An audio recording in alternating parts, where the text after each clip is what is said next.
आपको लेकर जाएंगे काठमांडू की क्रांति कथा में।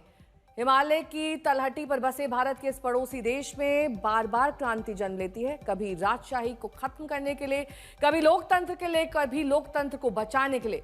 नेपाल में 240 साल तक राजतंत्र था। 17 साल पहले लोकतंत्र की नींव पड़ी, लेकिन 14 बार सरकार बदल गई। अब युवा मोर्चा ने सड़क पर आकर उस तंत्र की हवा निकाल दी है जिसने लोक को नजरअंदाज किया।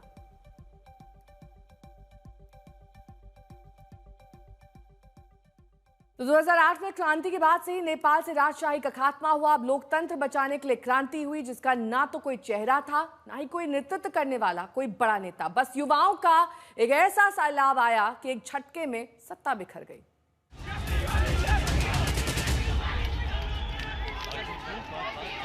सुलगता है, आखिर क्यों काठमांडू में क्रांति उबाल मारती है? आखिर क्यों काठमांडू की सड़कें लाल हो जाती हैं? काठमांडू 2 दिनों तक चलता रहा। इस बार जेनजी के आक्रोश के आगे सब कुछ खत्म हो गया। न सत्ता की ताकत काम आई, न पुलिस की गोली काम आई, न बड़े बड़े ओहदों का दम चला और न ही सिस्टम की दीवार बची। जब जनता जागती है तो क्या होता है, इसकी बानगी धू धू करता संसद भवन है। आग की लपटों में आया सुप्रीम कोर्ट है। सत्ता का गलियारा सिंह दरबार है। पीएम ओली का घर भी नहीं बचा। पूर्व प्रधानमंत्री भी निशाने पर आए। देउबा को तो घर में घुसकर मारा गया। वित्त मंत्री को सड़क पर दौड़ा दौड़ा कर पीटा गया। भ्रष्टाचार, बेरोजगारी, सोशल मीडिया पर बैन से उठा गुबार ओली सरकार को गद्दी छोड़कर भागने पर मजबूर कर गया। काठमांडू में ये कोई पहली क्रांति नहीं है। बार बार ऐसा हुआ, कभी राजशाही लाने के लिए, कभी राजतंत्र के खात्मे के लिए, कभी लोकतंत्र की बहाली के लिए, तो कभी लोकतंत्र में जनता की ताकत को दिखाने के लिए। नेपाल में 2008 में 240 साल पुराना राजतंत्र खत्म हुआ और लोकतंत्र आया। लेकिन जब जेनजी को लगा कि लोकतंत्र में सिर्फ तंत्र ही बचा है, लोक कहीं खो गया, तो उनका आक्रोश क्रांति बन गई। कहते हैं नेपाल कभी गुलाम नहीं रहा। उस वक्त भी नहीं जब अंग्रेज के शासन में सूरज डूबता ही नहीं था। नेपाल में राजशाही की शुरुआत 1768 में हुई, जब पृथ्वी नारायण शाह ने छोटे छोटे राज्यों को जीत कर जोड़ा। वो हिंदू धर्म के संरक्षण माने गए, भगवान विष्णु के अवतार कहलाने लगे। 19वीं सदी में जंग बहादुर राणा ने सत्ता हथिया ली, लेकिन 1950 में राणा का शासन भी नहीं बचा। भारत के समर्थन से राज त्रिभुवन ने संवैधानिक राजतंत्र शुरू किया, लेकिन 1960 में संसद भंग कर राजा महेंद्र फिर से राजतंत्र लेकर आ गए, सत्ता पर काबिज हो गए। 1990 की क्रांति ने राजा महेंद्र को भी झुका दिया। उन्हें फिर से संविधान राजतंत्र लाना पड़ा। साल 2001 में राजमहल के गोलकांड ने राजशाही पर आखिरी कील ठोक दी। उसके बाद राजतंत्र का खात्मा तय हो गया। 240 साल से चला आ रहा राजतंत्र 28 मई 2008 को खत्म हो गया। नेपाल में लोकतंत्र आ गया, लेकिन जनता का शासन भी वहां हमेशा टगमगाता रहा। 17 साल में 14 बार सरकार बदली। नया बदलाव फिर दस्तक दे रहा है। युवाओं की फौज ने सत्ता को ऐसी चुनौती दी कि सब तितर बितर हो गए। अब जुटने का इंतजार है, विध्वंस से नई सुबह का इंतजार है। पंकज दास, आशीष श्रीवास्तव के साथ रोहित सिंह, काठमांडू आज तक। और हमारे सहयोगी पंकज दास इस बार की काठमांडू क्रांति के गवाह रहे। उन्होंने अपनी आंखों से इस क्रांति के बीज को देखा। नेपाल की जनता ने कई शासन व्यवस्था को देखा है। यहाँ पर लोगों ने राजतंत्र को देखा है, लोगों ने प्रजातंत्र को देखा है, लोगों ने बहुदलीय व्यवस्था देखी है, लोगों ने निरंकुशता देखी है, लोगों ने ज्ञानेंद्र का डिक्टेटरशिप भी देखा है, और उसके बाद इस समय लोगों ने गणतंत्र, संघीयता को भी देखा है। तो राजशाही से लेकर और गणतंत्र तक का लंबा सफ़र रहा है, और हर शासन व्यवस्था के परिवर्तन में यहाँ नेपाल में इतने बड़े बड़े आंदोलन यहाँ पर हुए हैं। लेकिन जेनजी का जो आंदोलन है, इसके बाद से नेपाल की शासन व्यवस्था एक बार फिर से ध्वस्त हो चुकी है। अब ये सबसे बड़ा सवाल है कि नेपाल अब किस शासन व्यवस्था की ओर आगे बढ़ेगा। क्या नेपाल में गणतंत्र बचा रहेगा? क्या नेपाल में संघीयता बची रहेगी? क्या नेपाल एक बार फिर से जो है प्रेसिडेंट रूल के जैसा कुछ इस तरह की शासन व्यवस्था यहाँ पर होगी या नहीं होगी? ये सेना के लिए एक चिंता का विषय है, क्योंकि अब सब कुछ जो है वो सेना के हाथ में है। सेना को ये तय करना है वो किन लोगों के साथ संवाद करे, सेना को तय करना है कि वो किस तरह से आगे बढ़े। यहाँ का नेपाल में जो इस समय राजनीतिक और संवैधानिक संकट खड़ा आ गया है, उसका समाधान किस तरह से हो, इसके लिए सेना क्या कदम उठाएगी, ये देखना होगा। काठमांडू से पंकज दास, आज तक। और इस नई क्रांति की बानगी आज तक संवाददाता आशीष श्रीवास्तव ने भी देखी। देखिए उनकी रिपोर्ट। नेपाल में लंबे प्रोटेस्ट के बाद तख्ता पलट हुआ, राजशाही खत्म हुई और लोकतंत्र उदय हुआ। जनता जिसको बहुत समय से मांग कर रही थी वो अब पूरी हुई है। इस लोकतंत्र में सब वो चीजें कहीं ना कहीं अब जनता के सामने हैं और इस राजशाही को खत्म करने के बाद आज लोकतंत्र अपना नेपाल की मांग कर रहा है। नेपाल से कैमरा पर्सन नीरज कुमार के साथ आशीष श्रीवास्तव, आज तक। काठमांडू की क्रांति कथा दिखाते हैं तस्वीरों के जरिए। कल संसद भवन धू धू कर जल रहा था, आज क्रांति के विध्वंस के निशान वहां पर मौजूद हैं। बीते 72 घंटे से नेपाल ने जबरदस्त हिंसा देखी, प्रदर्शन देखा, सत्ता में परिवर्तन देखा, प्रधानमंत्री को बाहर जाते हुए देखा और पूरे पॉलिटिकल क्लास के खिलाफ, जिसमें संसद भवन शामिल था, उसमें उसके खिलाफ नाराजगी देखी। यही वो संसद भवन है जिसको आग के हवाले कल जनजी प्रदर्शनकारियों ने कर दिया था। लेकिन क्या नेपाल में स्थिति अभी भी काबू से बाहर है? इसका जवाब हम आपको इन तस्वीरों से दिखा के देते हैं। इस वक्त नेपाल की आर्मी ने नेपाल की पार्लियामेंट को अपने कब्जे में ले लिया है और इसके बाद जो भी व्यक्ति ऐसा दिख रहा है जिस पे किसी तरह का शक है या फिर जिनको यहाँ नहीं होना चाहिए, क्योंकि ये हाई सिक्योरिटी जोन है। आप देखिए किस तरह की तबाही कल यहाँ पे मची है। सारे बैरिकेड्स को निकाल कर फेंका गया। हर वो चीज़ जिसमें नेपाल की सत्ता जुड़ी हुई थी या सत्ता का सिंबल उससे जुड़ा हुआ था, उसको तोड़कर उसके खिलाफ फ्रस्ट्रेशन निकाल कर उसको आग के हवाले करके वो फ्रस्ट्रेशन निकाला गया। यहाँ तक कि आप प्रदर्शनकारियों की नाराजगी और उनकी प्रिसिशन को समझिए। ठीक ऊपर वहां नेपाल का संसद का नाम लिखा गया था।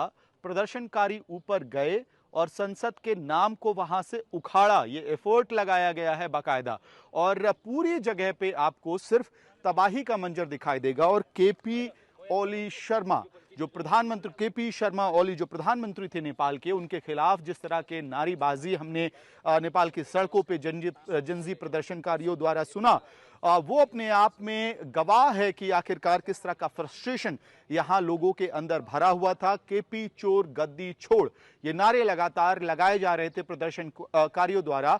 और आप देखिए ये सिक्योरिटी चेक की जगह है जो आग के हवाले की गई है। केपी शर्मा ओली के सरकार के खिलाफ नारे लिखे गए हैं और सत्ता के खिलाफ जबरदस्त नारेबाजी आपको हर जगह लिखी हुई दिखाई देगी।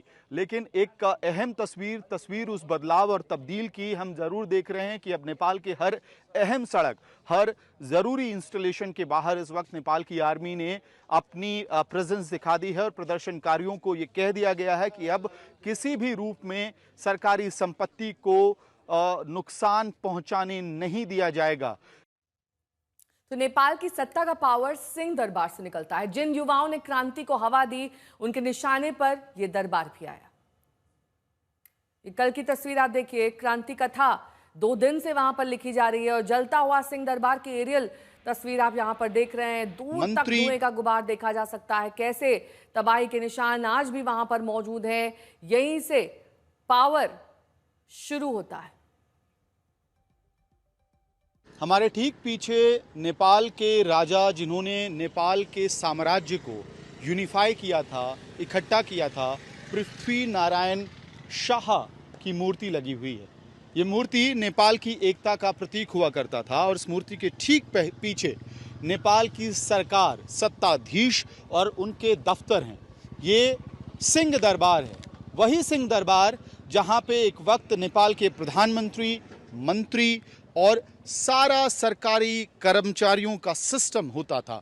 सामने बैरिकेड दिखेगा, अंदर आपको धुआं दिखाई देगा और फायर ब्रिगेड इस वक्त इस सिंह दरबार के अंदर आगजनी के 24 घंटे बाद भी काम कर रही है। तो आप समझ जाइए किस तरह की तबाही वहां हुई।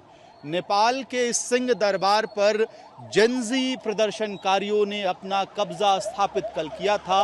सत्ता परिवर्तन का चिन्ह आपको वहां उस दीवार पर लिखा हुआ दिखाई देगा, कैप्चर जेनजी, यानी कि जो जेनजी विनर, ये संभवतः उस वक्त लिखा गया होगा जब जेनजी प्रदर्शनकारी यहाँ अपना जीत का जश्न मनाते हुए जा रहे थे। फिलहाल पूरे नेपाल की सड़कों पे आर्मी की गाड़ियां कुछ इस तरह से दौड़ते हुए दिखाई दे रही हैं। आगे लाल झंडा लगा हुआ है और जिस जगह से ये गाड़ियां जा रही हैं वहां ये स्थापित हो रहा है कि अब ये इलाका आर्मी के कंट्रोल में आ चुका है और किसी भी जेनजी प्रदर्शनकारी को किसी भी रूप में सरकारी संपत्ति को नुकसान करने के लिए नहीं दिया जाएगा। ये एक छोर है जो सिंह दरबार की तरफ आता है, आपको आर्मी वहां पे दिखाई देगी मार्च करते हुए। दूसरी तरफ जो एटीएम सेंटर है, ट्रैफिक पुलिस का बूथ था, उसके अंदर से अभी भी धुआं आता हुआ आपको लगातार दिखाई देगा। सिंह दरबार का एक रास्ता, वहां पे आगजनी, वहां तबाही का मंजर, वहां पे धुआं अभी भी निकलता हुआ और आर्मी मार्च कर रही है। ये मार्च इस वक्त सबसे अहम तस्वीर है नेपाल की जनता के लिए, ये भरोसा दिलाने के लिए कि अब सब कुछ सामान्य करने की प्रक्रिया को शुरू कर दिया गया है। लेकिन कल इसी सिंह दरबार के आसपास किस तरह से हिंसा हुई उसका एविडेंस, उसका प्रूफ आपके सामने है। पहले मोटरसाइकिल्स को इकट्ठा किया जाता है और फिर उसको आग लगाया जाता है। ये खाद्य व्यवस्था व्यापार कंपनी लिमिटेड यहाँ की है और साथ ही ट्रैफिक पुलिस का बूथ था जिसको पूरी तरह से आग के हवाले कर दिया गया। सिंह दरबार के अंदर लगभग हर सरकारी डिपार्टमेंट और दफ्तर में आग लगाया गया है कल प्रदर्शनकारियों द्वारा। अब हम दूसरी तरफ आपको तस्वीर दिखाते हैं, यानी कि किस तरह से आर्मी इस वक्त नेपाल की हर व्यवस्था को अपने कंट्रोल में ले रही है। जो राष्ट्रीय बैंक है नेपाल का, आरबी बैंक, उसके हेडक्वार्टर्स के अंदर भी कल तोड़फोड़ हुई है। लेकिन किसी और ब्रांच के अंदर हमें बताया जा रहा है कि जेनजी प्रदर्शनकारियों और ख़ास तौर पे उसमें जो थर्ड पार्टी एलिमेंट की अब बात की जा रही है, उनकी वजह से भारी नुकसान हुआ उस बैंक के अंदर। ये तस्वीरें आगजनी की, गाड़ी को इकट्ठा करके उनमें आग लगा दी गई और ज़्यादा नुकसान पहुंचे। ये वहाँ पर प्रदर्शनकारियों का सोचना था कि तबाही जल्द से जल्द पूरे काठमांडू में दिखने लगे। सिंह दरबार की तस्वीरों के जरिए आप समझ सकते हैं कि वहाँ पर जो सरकारी डिपार्टमेंट्स और विभाग थे उन्हें आग के हवाले कर दिया गया ताकि पूरी तरीके से लोकतंत्र के हर एक उस प्रतीक को मिटा दिया जाए जो काठमांडू की नींव है।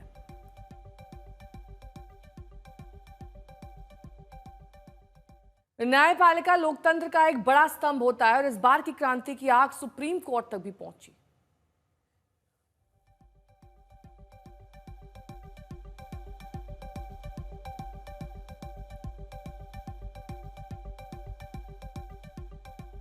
कल जिस तरह से नेपाल के सुप्रीम कोर्ट और अटर्नी जनरल के ऑफिस में आग लगाया गया, इसके बाद इस वक्त कई सारे जो लॉ स्टूडेंट्स हैं और लॉयर्स हैं वो नेपाल के सुप्रीम कोर्ट और अटर्नी जनरल के ऑफिस के ठीक बाहर खड़े हैं। उन लोगों से भी हम बात करने की कोशिश करते हैं। आपका नाम क्या है? मेरा नाम सागर केसी है। सागर, आप लॉयर हैं या लॉ स्टूडेंट? लॉ स्टूडेंट है। जो तस्वीरें इस वक्त आप देख रहे हैं, नेपाल के संसद में आग लगा, वो सरकार का सिंबल था, लेकिन सुप्रीम कोर्ट अटर्नी जनरल का ऑफिस आग लगा है। इन तस्वीरों को देख के बतौर लॉ स्टूडेंट आप क्या सोच रहे हैं? ये जायज था क्योंकि सुप्रीम कोर्ट ने बहुत भ्रष्टाचारी, बहुत आतंककारी पाल के रखा था, जिसके नतीजे में ये विस्फोटन हुआ। जो हम सुप्रीम कोर्ट को हम एक मंदिर के रूप में ले रहे थे, उसने मंदिर के पुजारी है ना, वो सब भ्रष्ट आतंककारी हो गया था, इसके लिए ये विस्फोटन होना जरूरी था। लेकिन कई सारे जो दस्तावेज होंगे क्रिमिनल्स के खिलाफ, जिनके खिलाफ भ्रष्टाचार के केस चल रहे थे, वो दस्तावेज भी यहाँ पे जल गए होंगे। कंप्यूटर्स हम देख रहे हैं, वो सीपीयूज लेकर गए हैं प्रदर्शनकारी, उसमें आग लगाया, तो फिर आगे लीगल कार्रवाई कैसे होगी? लीगल कार्रवाई इसके हार्डवेयर सॉफ्टवेयर होते हैं, जो डाटा है उस सॉफ्टवेयर के अंदर है, बहुत सुरक्षित है। तो डिजिटल है डेटा, आप ये कह रहे हो। तो इस वक्त हम कुछ लॉ स्टूडेंट से बात करके आपको बता रहे हैं कि आखिरकार किस तरह से वो देख रहे हैं पूरी स्थिति को। लेकिन ठीक हमारे पीछे नेपाल का सुप्रीम कोर्ट है जो आग के हवाले कल प्रदर्शनकारियों ने किया था। ये मोटरसाइकिल्स को यहाँ पे इकट्ठा किया गया, उसमें आग लगाया गया, आगजनी की गई और कई घंटों तक सुप्रीम कोर्ट और अटॉर्नी जनरल के ऑफिस के ठीक बाहर ये प्रदर्शन चलता रहा। अलग अलग राय है, खास तौर पे नेपाल के जो लॉ स्टूडेंट्स हैं या लीगल कम्युनिटी के लोग हैं उनका, कुछ लोगों का कहना है कि इससे संभवतः थर्ड पार्टी एलिमेंट्स ने एंट्री मारी थी इस प्रदर्शन के अंदर, जिसकी वजह से नेपाल के सुप्रीम कोर्ट को भी टारगेट किया गया। और इसके साथ साथ उनका मानना है कि जिस तरह से अब आर्मी ग्राउंड पे है तो संभवतः आर्मी कंट्रोल कर पाएगी सिचुएशन को, और जगह जगह इस तरह की गाड़ियां आपको दिखाई देंगी इस वक्त नेपाल की सड़कों पे जाते हुए, जो ये मैसेजिंग देने की कोशिश कर रही है कि अब किसी तरह से नेपाल के सरकारी संपत्ति को नुकसान ना पहुंचाया जाए। अमित भारद्वाज, काठमांडू, आज तक। जनतंत्र का चौथा स्तंभ भी जन क्रांति से नहीं बच पाया। काठमांडू का टीवी स्टेशन भी क्रांति की भेंट चढ़ गया। ये काठमांडू का एक बेहद ही अहम हिस्सा माना जाता है। मेरे ठीक पीछे जिस बिल्डिंग में आपको आग की झुलसी हुई बिल्डिंग दिखाई देगी, ये असल में कांतिपुर मीडिया हाउस का बिल्डिंग हुआ करता था। प्रदर्शनकारियों ने कल इस पूरे बिजनेस सेंटर को, सेंट्रल बिजनेस पार्क को आग के हवाले कर दिया। पहले तोड़फोड़ मचाई, उसके बाद आगजनी हुई और खास तौर पे यहाँ कुछ स्थानीय मीडिया हाउसेज या नेताओं के प्रति जिन भी इंस्टीट्यूशन, बिल्डिंग्स या होटल प्रॉपर्टीज का संबंध किसी भी राजनीतिक दल से था या राजनीतिक दल से करीब माने जाते थे, उन सब पे ये हिंसा हुई है कल। और उसमें कांतिपुर जो न्यूज़ नेटवर्क है वो एक बहुत इंपॉर्टेंट सेंटर है। सेंट्रल बिजनेस पार्क है ये ठीक पीछे, इसमें कई सारी गाड़ियां थी, शोरूम्स थे गाड़ियों के, जिसमें आग लगाई गई है और इस वक्त फायर ब्रिगेड का ऑपरेशन यहाँ पे दिख रहा है। इसके साथ साथ आपको नेपाल की सड़कों पे नेपाल की आर्मी,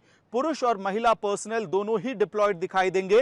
इसका कारण यह है कि जो भी व्यक्ति इस वक्त बाइक सवार नेपाल में, काठमांडू में, नेपाल की राजधानी में घूमता हुआ दिखाई दे रहा है, उनके कागजात चेक हो रहे हैं और बाकायदा स्कूटी में बैठे हुए किसी व्यक्ति पे अगर शक हो रहा है नेपाल की आर्मी पे, तो वो नेपाल की आर्मी का शक हो रहा है उन पर, तो वो बाकायदा उनको चेक कर रहे हैं, उनकी बॉडी चेकिंग हो रही है। इसके साथ साथ जो स्कूटी का स्टोरेज स्पेस होता है, डिग्गी होती है गाड़ियों की, उनको खोल कर चेक किया जा रहा है कहीं कोई आपत्तिजनक सामान, यानी कि कल जिस तरह की तस्वीरें हमने देखी थी कि कुछ प्रदर्शनकारी हथियारों के साथ घूम रहे थे, लोहे के रॉड्स के साथ घूम रहे थे, कुखरी के साथ घूम रहे थे और कईयों के पास तो बंदूक तक थे, क्योंकि पुलिस स्टेशन में आग लगाए गए, पुलिस चौकियों में आग लगाया गया, ट्रैफिक चौकियों में आग लगाया गया, तो वहां से उन्होंने कई सारे पुलिस के इक्विपमेंट्स, टूल्स और वेपन्स हासिल कर लिए थे। तो अब आर्मी ये इंश्योर कर रही है कि किसी के पास वेपन ना हो।